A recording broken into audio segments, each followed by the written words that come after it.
Hi, this is Andy Francess, and I'd like to wish you all from the bottom of my heart a very Merry Sniffmas. We wish you a Merry Sniffmas and a Happy Parlay. Did you guys see? Who saw that coming? Who saw the parlay coming at the end of the Sniffmas Carol? Not many of you, but this is the best time to celebrate Sniffmas because it's that part of the season that I talked about last week where we got NFL games on Saturday, Sunday, Monday, giving a whole new meaning to happy days, and hopefully I don't Grinch you over on Sniffmas because look at my logo. That looks a little too similar to the Grinch. But you know, the Grinch, he wanted to hit his parlays too, so maybe we'll give him a couple good picks. I gotta say, this is the season of giving, and I think I've given a good amount so far this season. But every once in a while, old Andy receives something. One of my dear friends who is in Japan traveling, she brought something back for me and dropped it off. She said, I saw this and I had to get it for you. And I got this gift from her that was she sent me, if you've ever seen Charlie and the Chocolate Factory, that completely white room where the little kid gets sucked into the TV, the room looked like this, and it had all machines. Have you ever been to CVS, and on the way out, they have those little toys that you can put a quarter in and then like crank the thing and a toy comes out the bottom? Well, it was a whole white Willy Wonka room with these things that come out of it. She brought it back, dropped it off last night. You want to see I'm just not as thoughtful of a person as this. Look what they had over there. I have no clue why people in Japan need this. Maybe we should ask them what parlays they have for the weekend. Look at this. They had this in one of those little toy cranking machines. Who needs the sniff light? Look at that. See? The sniff flashlight. Light up your sniffs this holiday season. Merry Sniffmas to all, and to all a good sniff. I got to thank you so much for that. You know this decoration will be used. I mean, we already have a bunch of you can never get enough noses. You can never get enough air through the nostrils to sniff out some winners. That's what we're going to try to do for you here on this Sniffmas weekend. Now, these games on Saturday, I'm not going to lie, you look at those and you say, oh, we have 3 backup quarterbacks playing and Josh Allen, who's a double-digit favorite against a guy named Easton Stick that I have here from when I played hockey. I have plenty of Easton Sticks, big synergy guy. So in instances like this, as I've told you throughout the course of the season, this is where I prefer to take a peek over at the Area 51 bunker analytics from Odd Shopper Premium and say, okay, well, that's what my inclination told me. Happy to see that the analytics agree. They are feeling the over on Joe Mixon receiving yards, and to me, it makes total sense. Ever since Browning has taken over, they've been funneling these passing yards through the running back. Last week, I gave the Chase Brown one. That one hit on the first drive. They like the Mixon over on receiving yards. I like the Mixon over on receiving yards. It's a match made in Japan. So give me the over on Joe Mixon receiving yards. As far as the Pittsburgh side of the ball goes, they like the over on Jaylen Warren rushing attempts. You think you got Mason Rudolph in there. He's not going to be slinging it all over the place. They probably are going to utilize both those running backs quite a bit. You know Jaylen Warren has more of that dynamic element, and they have him in the single digits for rushing attempts. I agree with them that one should go over. Now, I just want to let you know, you can access these Area 51 bunker analytics. Odd Shopper Premium kept me alive on that front, and they allowed me to give you guys a link that you're going to see down below. And I made it custom with Area. It says like Odd Shopper Premium so-and-so / Area 51. Tell me that's not pretty funny. So if you want to subscribe to Odd Shopper Premium, you can do that in the link below. And full transparency, I'd appreciate it because I get a little cut if you do. You get the bunker analytics, I get a cut, and we all are happy this Sniffmas season. But those are 2 bets that I agreed with for that game. And now, this Buffalo game. I know what you're thinking if you're a football fan. Well, I saw the Buffalo team and they ran the ball down the Cowboys' throat, and that's exactly what they're going to do this week. So James Cook over on everything. They said, well, why did James Cook get set in the upper 60s? Why wouldn't he be set at 88? We saw Kyron Williams. They knew he was getting all the work, and they set his rushing total in like the 90s. So why wouldn't James Cook? I think seeing that one game and just saying, oh yeah, that's what they're going to do. Oh, well, what if they get up 18 and James Cook, they rest for the majority of the game? Do they want to give him 50 carries in 2 weeks? And then also, Gabe Davis hasn't caught a ball in 3 weeks. You think Josh Allen doesn't know that? Also, if you look at the Chargers' pass defense, we saw Aiden O'Connell light them up. You think maybe the Bills aren't planning for each team accordingly?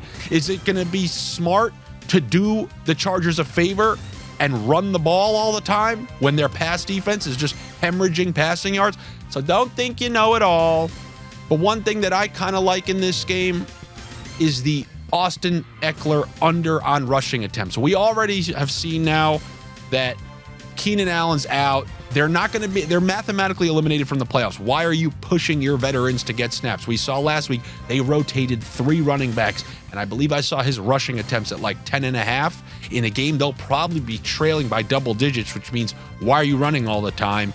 And why would Eckler be in there running all the time? You got to think that he's going to have a relatively light workload as a veteran impending free agent in this game.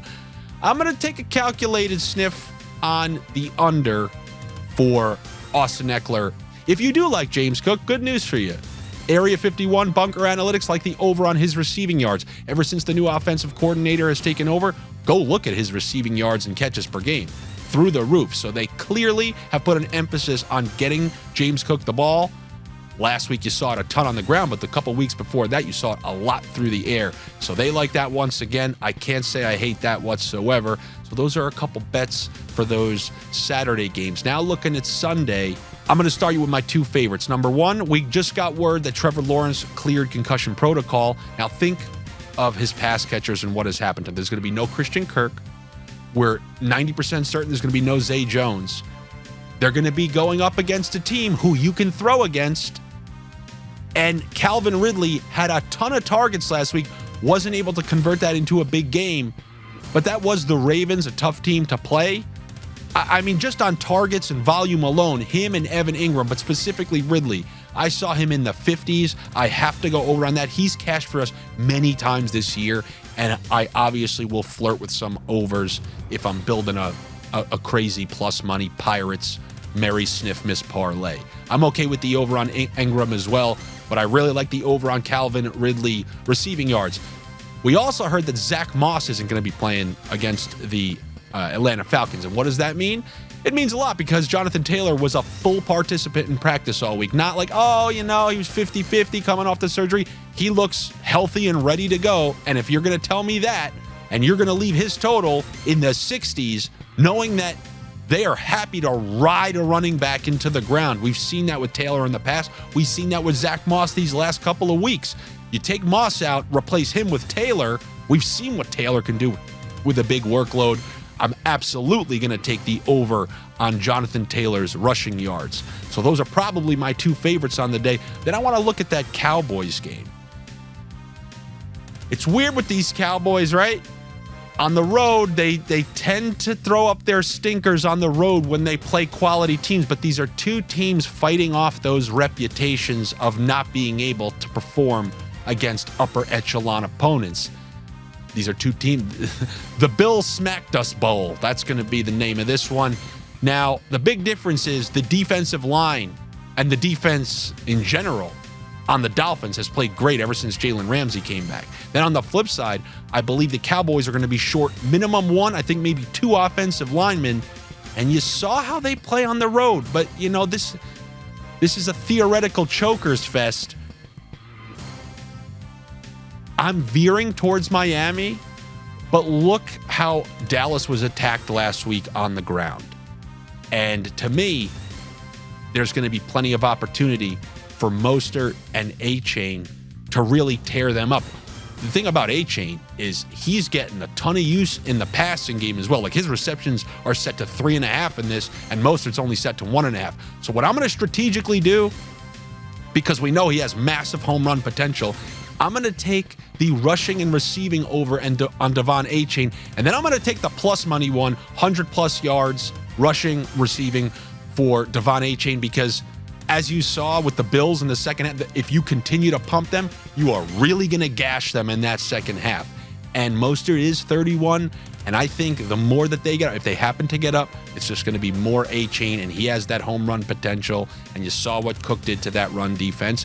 Now, maybe you're going to say, okay, well, Dallas, that's what happened to them. They're just going to stack the box for that. You're going to do that with Waddle and Hill out there because Hill's coming back? And then that brings me to a classic receiving over that I like. Jalen Waddle, not going to get the Gilmore treatment. I understand that other cornerbacks have stepped up, but Jalen Waddle has also stepped up ever since the bye in this back half of the year. He killed the Jets last week. They have his total in the 60s. I tend to like that one as well. That one won't hit if the Dolphins decide to utilize that straight up Bills. No, we're letting our quarterback throw 7 times all game if it happens to go that way. And the same game parlay that I like for that is the 100+ rushing receiving for A-Chain. The over on Jalen Waddle receiving yards, and then just in case, Cowboys can absolutely show up in this game, Miami Dolphins +3.5, just to be safe in case these two teams are destined to have a close game against a good team one of these weeks. So I'm going to go with that as my same game parlay for that particular game. And then lastly, you can call this one a mini sniff. Aaron Jones has been back for a few weeks now, finally looking healthy over those hamstring issues from like week 2. And we know when he plays and he finishes a game, he's had 4 catches. Think of Jones his whole career. He's an unbelievable receiver out of the backfield. A.J. Dillon couldn't play last week because of the broken thumb, or he had a broken finger. And now he's 50-50 for this game, whether he plays, whether he doesn't play. I love Aaron Jones coming out of the backfield, catching a couple more balls. And I want to take him 25+, the alt on his receiving. Yeah, of course, if you're a safe guy, you're a regular guy, no problem, standard over. I think it's like 19 or 20. But give me the 25+ at plus money. He's a guy who's unbelievable as a pass catcher. It would be a crime not to set him up with a couple screens throughout the course of that game, in a game that they have to win, in a game that they're favored in a game against a team like Carolina. So give me the over on Aaron Jones alt receiving yards. And that's what I got for you here on this week 16 slate. Good luck to you. Better luck to me. You want some Monday picks? I'll do a video on my Patreon. You can access that by clicking the link down below, or I'll even put the link up above. Maybe that one will pop up. That's where we have a chat thread talking about the NFL games, the NHL games. As I mentioned earlier, if you want to subscribe to Odd Shopper Premium, I got the link down below there. And I guess I will see you guys after Christmas. I wish you a Merry Sniffmas and a Happy Parlay.